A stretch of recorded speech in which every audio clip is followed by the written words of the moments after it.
Hello students, मैं doctor Kumar Gaurav. Students, अपने पिछले वीडियो में मैं अनुसंधान और अनुसंधान की विशेषताओं के बारे में आपको बता चुका हूँ। आज हम बात करेंगे अनुसंधान के वैज्ञानिक पद्धति के चरणों की।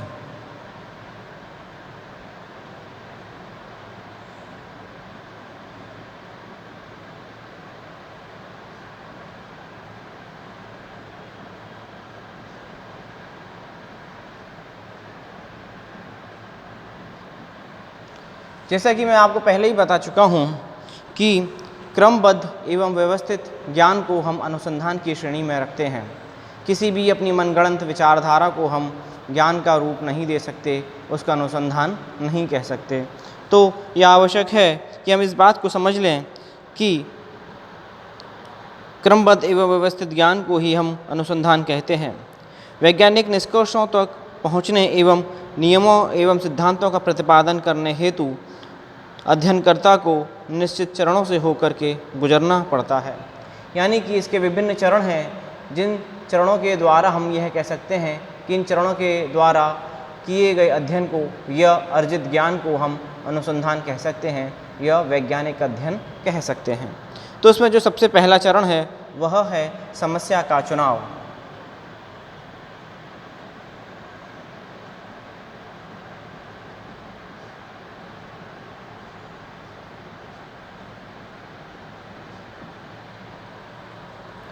किसी भी अध्ययनकर्ता को, अनुसंधानकर्ता को सबसे पहले समस्या का चुनाव करना पड़ता है।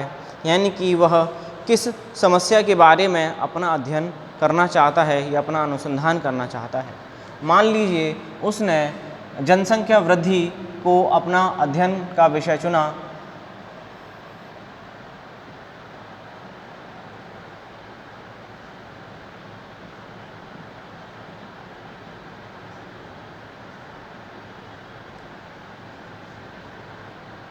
कि जो जनसंख्या वृद्धि है वह एक समस्या है और उस समस्या के ऊपर मैं अपना अध्ययन पूर्ण करूंगा।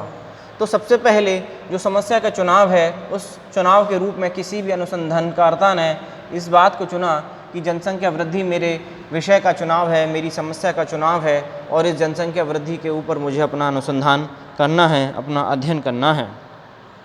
इसका जो दूसरा चरण है वह है उद्देश्यों का निर्धारण।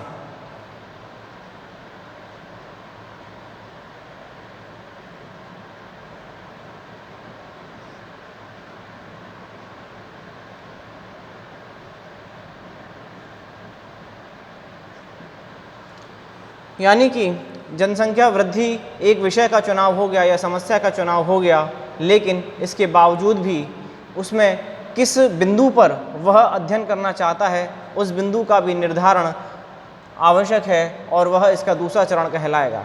मान लीजिए जनसंख्या वृद्धि के कारणों के रूप में वह बहुत सारी बातें उसके दिमाग में आती हैं, बहुत सारे विचार उसके मन में आते हैं। अगर वो यह मानता है कि निम्न वर्ग के द्वारा जनसंख्या वृद्धि की गई है, तो जो उसका उद्देश्य है वह कहलाएगा कि निम्न वर्ग के द्वारा जनसंख्या वृद्धि। यदि अगर वो ये सोचता है कि निर्धन वर्गों के द्वारा, गरीब लोगों के द्वारा जनसंख्या में वृद्धि की गई है, तो जो उसका उद्देश्य है वह, उसका जो बिंदु है वह निर्धन वर्ग हो जाएगा। या किसी और कारण से, वो सरकार की नीति, गलत नीतियों के कारण वह यह सोचता है कि सरकार की गलत नीतियों के कारण जनसंख्या में वृद्धि हुई है, तो यह उसका उद्देश्य हो सकता है। तो यानी कि सबसे पहले समस्या का चुनाव और उसके बाद जो दूसरा बिंदु है वह है उसके उद्देश्यों का निर्धारण। उसको अपने उद्देश्यों का निर्धारण करना पड़ता है कि किस उद्देश्य को लेकर के वह समस्या का अध्ययन करेगा। इसका जो तीसरा चरण है वह है प्राकल्पना का निर्माण।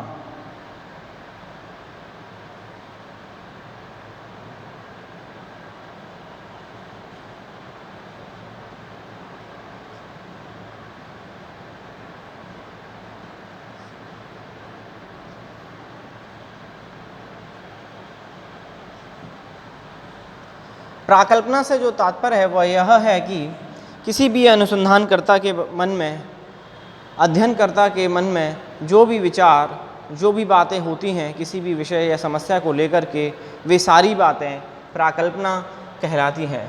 मान लीजिए कि वह यह सोचता है कि जनसंख्या वृद्धि किस वजह से हुई है, किस कारण से हुई है, तो ये जो बात है यह उसकी प्राकल्पना कहलाएगी। प्राकल्पना का जो निर्माण है वह कल्पना शब्द इसमें आ रहा है। इस बात को समझने के लिए सरल हो जाएगा कि कल्पना जो व्यक्ति की होती है, जो किसी भी समस्या के बारे में सोचता है, विचार करता है, उसकी जो मन की स्थिति होती है उसको हम प्राकल्पना कहते हैं। और इसके तृतीय चरण के रूप में किसी भी वैज्ञानिक पद्धति के उसमें उसको प्राकल्पना का निर्माण करना पड़ता है। इसका जो चौथा चरण है वह है अध्ययन क्षेत्र एवं अध्ययन की इकाई का निर्धारण।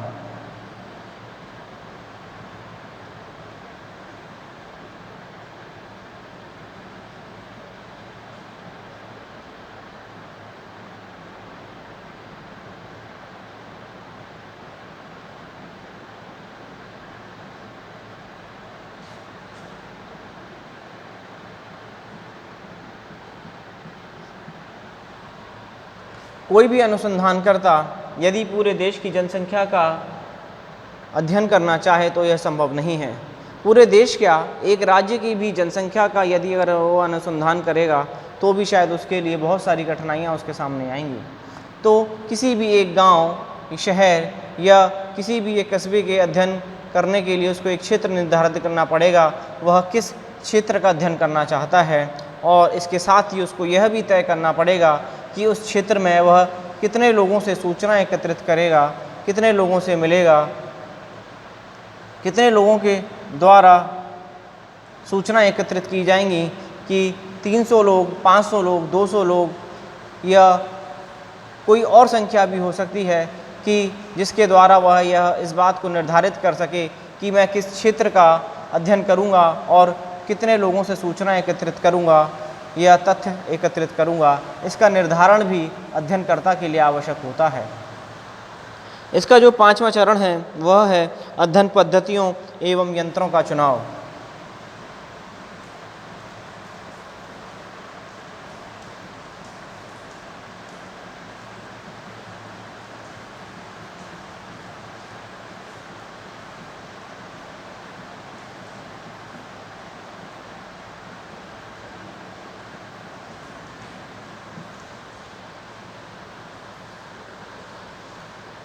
पांचवें चरण के रूप में किसी भी अध्ययनकर्ता को यंत्रों एवं पद्धतियों का निर्धारण करना पड़ता है, उनका चुनाव करना पड़ता है कि किस पद्धति के द्वारा वह सूचनाएं एकत्रित करेगा।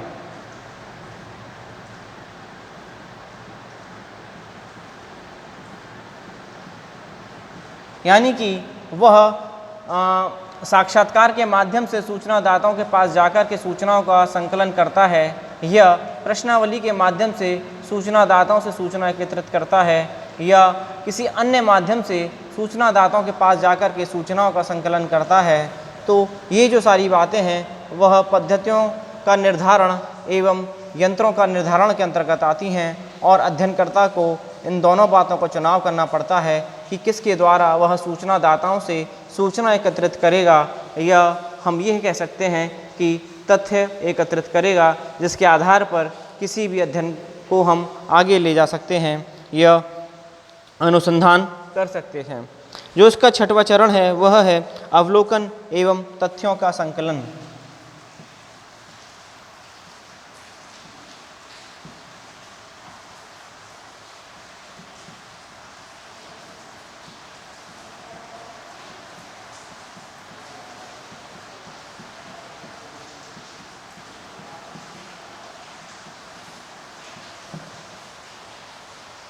छठवें चरण में अध्ययनकर्ता अवलोकन करता है, यानी कि प्रत्यक्ष रूप से समस्या को देख करके समझने का प्रयास करता है एवं सूचनादाताओं से तथ्यों का संकलन करता है या कह सकते हैं कि सूचनाएं एकत्रित करता है कि क्षेत्र में जाकर के इकाइयों के पास जाकर के सूचनादाताओं के पास जाकर के वह क्या बताते हैं, वे सारी बातों को अपने किसी भी साक्षात्कार अनुसूची के माध्यम से तथ्यों को एकत्रित करता है, जिसके आधार पर उसको किसी भी अध्ययन को आगे समझा जा सके या उनका सामान्यीकरण किया जा सके। जो उसका अगला चरण है वह है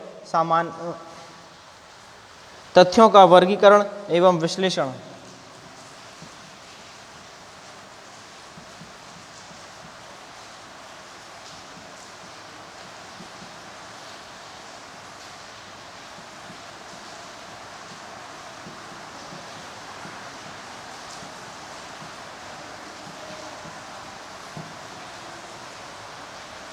अध्ययनकर्ता तथ्यों को एकत्रित करने के बाद में तथ्यों को उनको अलग अलग तरीके से बांटता है, सारणी बनाता है कि यानी कि हम ये इसको समझने के रूप में ये कह सकते हैं कि मान लीजिए किसी भी अध्ययनकर्ता ने एक किसी गांव का निर्धारण किया कि मैं इस गांव का अध्ययन करूंगा और उसमें 300 लोगों को या 400 लोगों को उसने सोचा कि मैं 300 या 400 लोगों से सूचना एकत्रित करूंगा।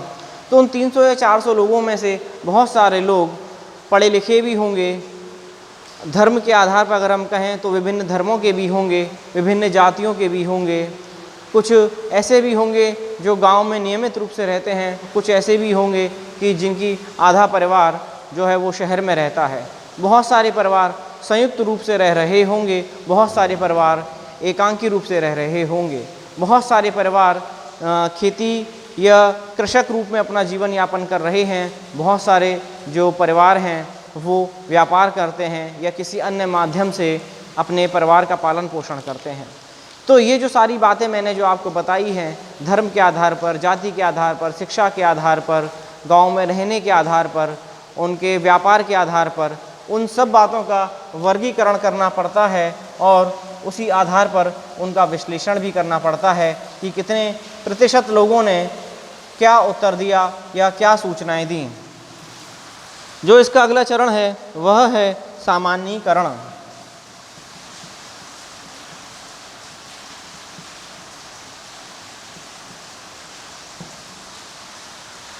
सामान्यीकरण से जो तात्पर्य है वह यह है कि अध्ययन में इतने चरणों के बाद में, वर्गीकरण करने के बाद में, विश्लेषण करने के बाद में एक सामान्य नियम, एक सामान्य सिद्धांत का प्रतिपादन करना पड़ता है या किया जाता है, जिसके आधार पर हम यह कह सकते हैं कि ये जो समस्या है जिसका हमने चुनाव किया है उसके बारे में एक सिद्धांत हम बना सकते हैं।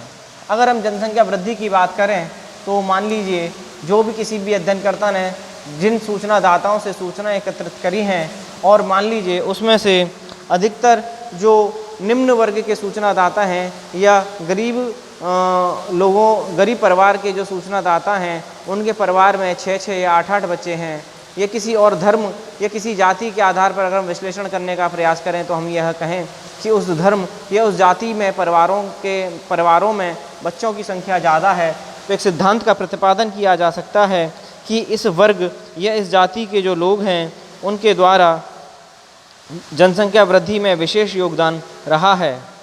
इसके बाद में जो अगला चरण है वह है जांच या पुनः परीक्षण।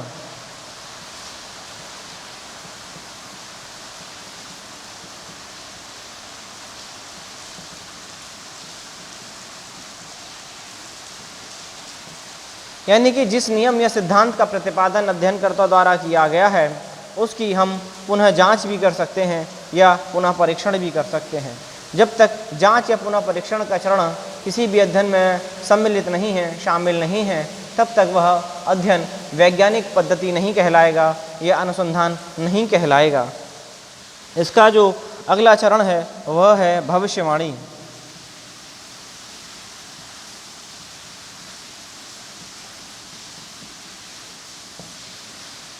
किसी भी वैज्ञानिक पद्धति का जो प्रमुख चरण है वह भविष्यवाणी है।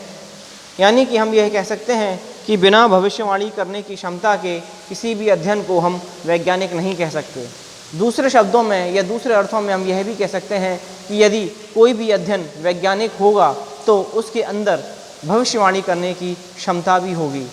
वह वैज्ञानिक आधार पर ही अपना अध्ययन कर सकता है और वैज्ञानिक आधार पर भविष्यवाणी करने की क्षमता भी उसके अंदर होती है कि यदि यही परिस्थितियां और यही सामान्य परिस्थितियां रहीं तो इस आधार पर भविष्य में ये सारी बातें समस्या के रूप में आएंगी या ये जो समस्या है इस रूप में और विकराल हो सकती है या और जटिल हो सकती है। तो ये जो चरण मैंने आपको बताए हैं ये वैज्ञानिक पद्धति के चरण हैं या अनुसंधान के चरण हैं जिसके आधार पर कोई भी अध्ययन वैज्ञानिक अध्ययन कहलाता है या अनुसंधान कहलाता है। इसी के साथ मैं यह वीडियो समाप्त कर रहा हूँ। धन्यवाद।